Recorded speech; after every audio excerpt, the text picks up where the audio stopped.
Is Kasparas Jakucionis already a bust? I know it's a bit ridiculous, but an NBA scout said something crazy about Yak that I wanted to talk about.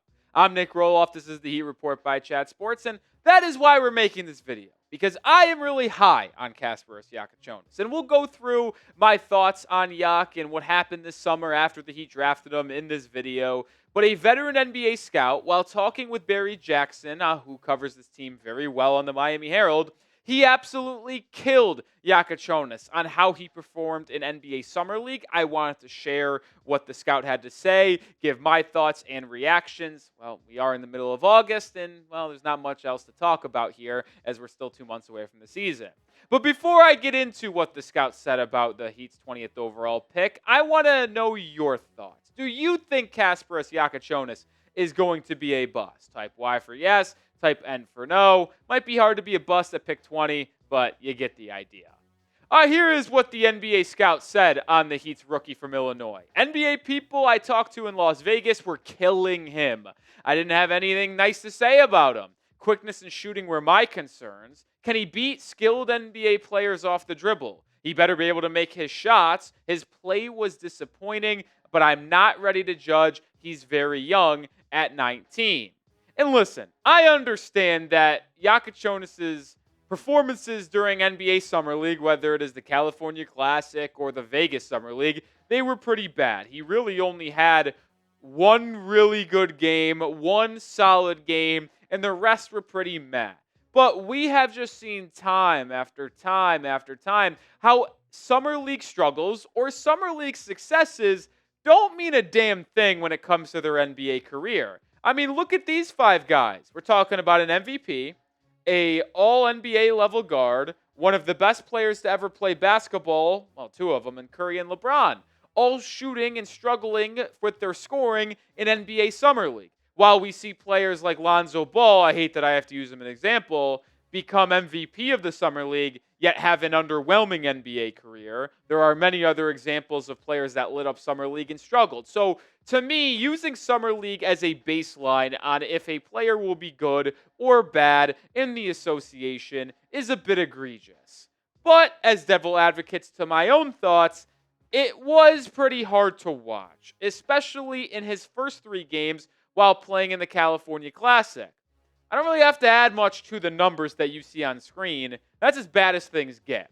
Now, he did find his stride in Vegas. The first game he played in, he had about 5 threes and had 24 points. He was able to put together a really strong final game in the Summer League as well, averaging 15. You see the efficiency numbers in Vegas. Sure, was the Summer League rough for Yak? It absolutely was. But when you think about the grand scheme of things in Jakucionis and in those games, there were more positives, in my opinion, than negatives that will ultimately translate. Like, when you factor in everything you want to see in a Heat basketball player, it's hard not to just truly believe that what we saw from Yak is something that, like, we would be excited about. We should be. And we'll talk more about it in a second. But subscribe to the channel and join us here at the Heat Report because it is in the middle of August. Yet we're still making daily Heat content for all of y'all. Hit that sub button. Let's get to 24,400 subscribers on today's show. The number one thing that I saw from Jakucionis that made me happy was his effort in doing anything to win. The stuff that you can't quantify on the box score and in the stat sheet. He was diving for loose balls. He was making the extra rotation on defense. Like, he is a guy who, when I watch him play, it tells me he hates losing more than he likes winning, which are the people that I want to have on my basketball team.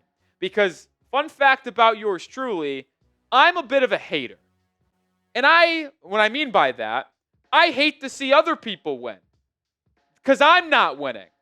So if a player hates to lose more than they like to win, which is how I view it, because I don't like seeing other people be happy, well, that's what I want on my team. So I like that he has that competitive spirit and fireness in him. I really like that. The number 2, his ability to make the wow passes. Did he turn it over at way too high of a rate in college at Illinois? Absolutely. He averaged actually more turnovers than made shots in a couple of games. concerning, but I look past it because of his ability to play make. Like some of the angles that he finds while dishing it out to teammates, it's unbelievable. And I remember one watching in college, and he was driving baseline, and it's like he was going to go for a reverse layup, but instead of a reverse layup, he reverse passes it where it goes completely the other direction. So he's driving from the right corner, and it goes back to the right wing, and he's at the opposing block. Like, he's just got the creativity to find open players, whether it's on the perimeter for a catch-and-shoot three or whether it's in the middle of traffic. He is an excellent playmaker, and when the game finally slows down for him, he's going to be able to know when he can pick and choose his spots, when to make a wild pass, when to, all right, it's not open here in the NBA, we'll hold on to it and reverse it to someone else.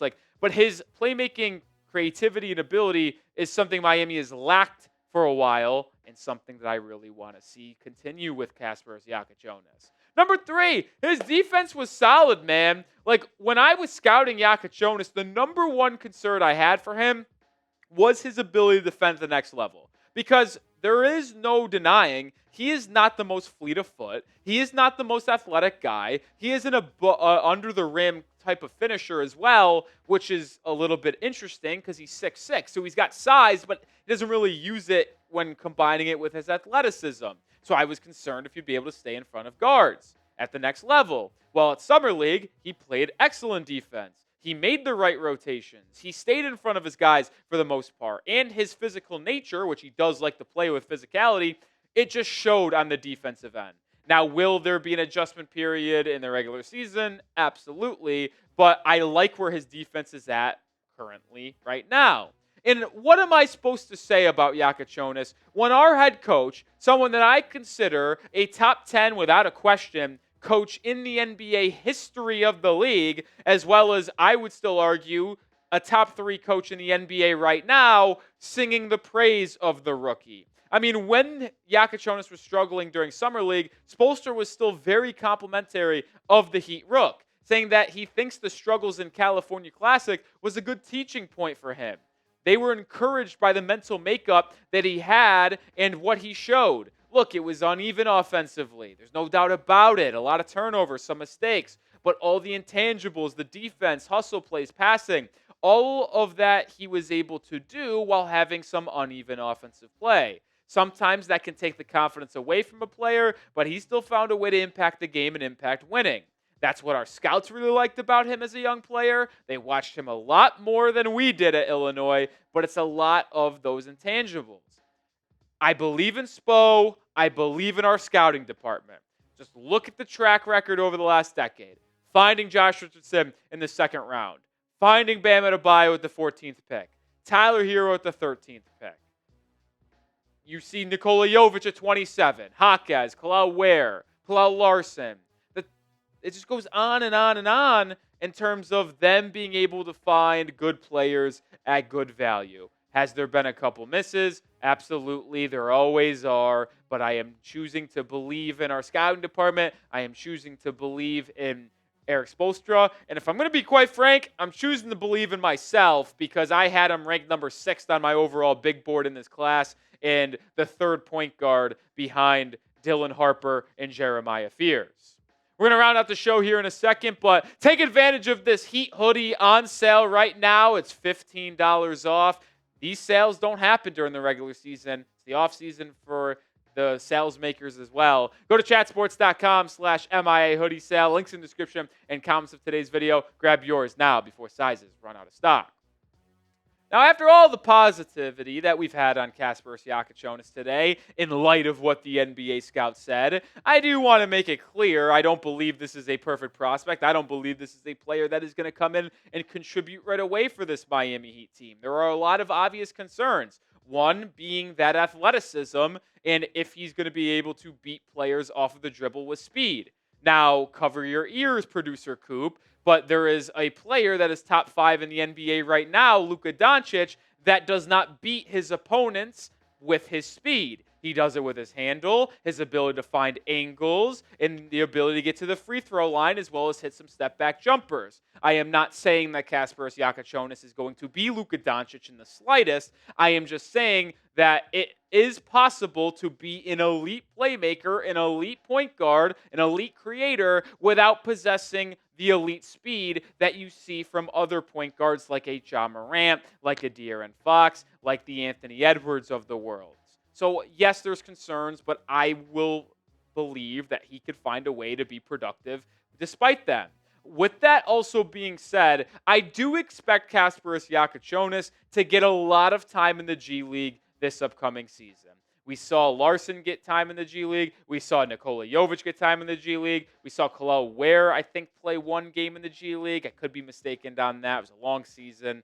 But the point is this. When you look at what the Heat have on their roster, it's hard to envision a large role for Kasparas Jakucionis right away. Is he ahead of Terry Rozier on the depth chart? Oh, absolutely. But he is trailing Tyler Herro, Norman Powell, and Davion Mitchell. So when the Heat are fully healthy, he's your fourth guard in rotation. Now, if you want to say Norman Powell isn't a true guard and is really third behind Herro and Davion Mitchell, I'll buy into that theory. The point is this, though. You have a 19-year-old guard that needs to really get reps and needs to work on his game, handle, and shot making. Is he going to be able to do that to the fullest extent if he's the 10th or 11th man on this bench playing 5 to 10 minutes a night? No, probably not. So even though I would like to see Jakucionis get NBA run this year, which he will, would it benefit him to get 30-plus minutes a night playing in the G League? Or would it benefit him more to travel with this Heat team and play 5 to 10 minutes a night because he's fourth in rotation? I'm going to choose the G League route. Final word on today's show. I believe in Jakucionis. I am not selling stock. In fact, I will buy more stock. Are you selling? Cool. Come to Dallas, Texas. I'll give you my location, and I'll buy it off you firsthand. He is going to be a productive player in the NBA. He is going to be a good player for the Miami Heat. He just cares too much about his body. He cares too much about winning. He cares too much about facilitating for his teammates to where he can't be bad, in my opinion. If I'm wrong, cold takes exposed. You're welcome for the engagement. That'll do it for the show. Make sure you do subscribe for more Heat content. And if you are still watching, well, you clearly like what we're bringing to the table to some degree. So subscribe, and I'll see you tomorrow in another video. Go Heat.